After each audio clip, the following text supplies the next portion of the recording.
நண்பர்களே, இப்பொழுது ஆண்டாள் தோட்டம் அருகே வெறிநாய்களின் தொந்தரவு அதிகமாக இருப்பதால் கடந்த வாரம் மட்டும் கிட்டத்தட்ட 20 பேர்த்தை அந்த நாய் கடித்துள்ளது. இப்பொழுது அது சம்பந்தமாக காவல்துறை அதிகாரிகளிடம் இந்த ஊர் பொதுமக்கள் புகார் அளித்து காவல்துறை அதிகாரி வந்து விசாரித்துக் கொண்டிருக்கிறார்கள். இதுபோல் தெருநாய்களின் தொந்தரவு மிகவும் அதிகமாக உள்ளது. குழந்தைகள் முதல் பெரியவர்கள் வரை இப்பொழுது இந்த மூதாட்டியை கடிப்பட்டு போன வாரம் இருப்பா உங்களுக்கு கிட்டத்தட்ட 20 பேர்த்த ஒரு வாரத்தில் மட்டும் 20 பேர்த்த அந்த நாய் கடிச்சிருக்குது. இது சம்பந்தமா வழக்கு புகார் அளித்தோம். இது வரைக்கும் அந்த நாய் அதே வீட்டில் தான் இருக்குது.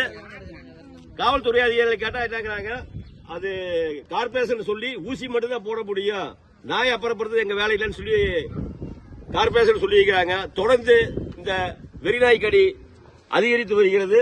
குழந்தைகளுக்கு பாதுகாப்பில்லாத சூழ்நிலை, முதியவர்களுக்கும் பாதுகாப்பில்லாத சூழ்நிலை.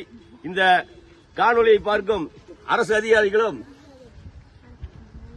சம்பந்தப்பட்ட உயர் அதிகாரிகளுக்கு செலுத்தி இதுபோல் குறிச்சி பகுதியில் நிறைய தெருநாய்களின் தொந்தரவு அதிகமாக உள்ளது. பொதுமக்களின் பாதுகாப்பை கருதி இதற்கு தக்க நடவடிக்கை எடுக்குமாறு ஊர் பொதுமக்கள் சார்பாக கேட்டுக்கொள்கிறோம். இதோ உங்களுக்கு சொல்லுமா. நான் கோயிலுக்கு வந்துட்டு இருக்கிற விளக்கு பறிக்கிறதுக்கு குடிக்கிறதுக்கு போருக்கு தண்ணி போட வருவேன், ஆஃப் பண்ண வருவேன். அப்புறம் நான் கம்பி கொண்டு வந்து அன்னைக்கு நான் அவிய நாய் அடிச்சான்னு பேசினாங்க. நான் எதுக்கு அவிய நாய் அடிக்கிறேன், ஓடி ஓடி வந்து இங்க கடிக்கிறது 4 தடவை 5 தடவை.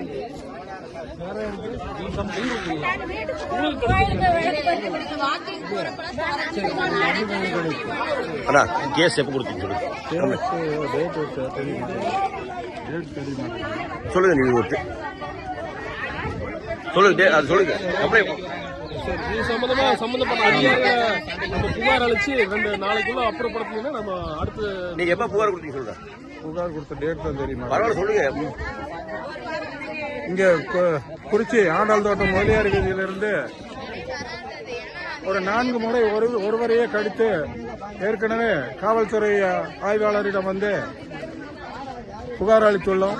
அந்த புகாருக்கு காவல்துறையில் இருந்த அதிகாரிகளும் வந்து அவர்களை கேட்டதற்கு வேண்டாத வார்த்தைகளும் வல்கர் வார்த்தைகளும், இப்பொழுது கடித்ததற்கு கூட என்ன சொல்கிறார்கள், கட்டி வச்ச நாய் எப்படி கடிக்க என்று கேட்கிறார்கள். அதில் எந்த நாய் வந்து என்ன கொடுக்க போகுது அப்படின்னு பாக்குறாங்கிறாங்க. அப்படித்தான் கடிக்கணும் அவங்க சொல்றாங்கிறாங்க. இப்போ அதற்கு வந்து தக்க நடவடிக்கை எடுக்குமாறு தங்களை கேட்டுக்கொள்கிறேன்.